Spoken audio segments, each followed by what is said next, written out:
وكان لي الشرف أن أنا أدرس في الجامعة في فرنسا. انتقلت منها للتدريس في الجامعة الأمريكية في دبي.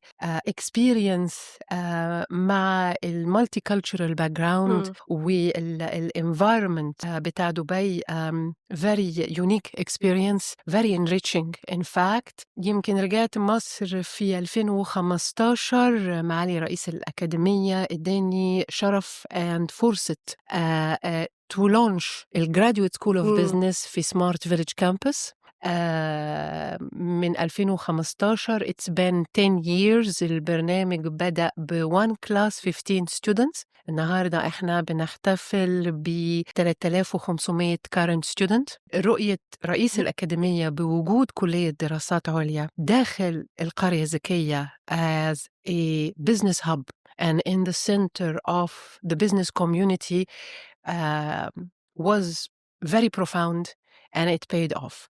فمشوار طويل ما بين الدراسة وما بين خدمة هذا المجال. بس so interesting بصراحة. Thank you.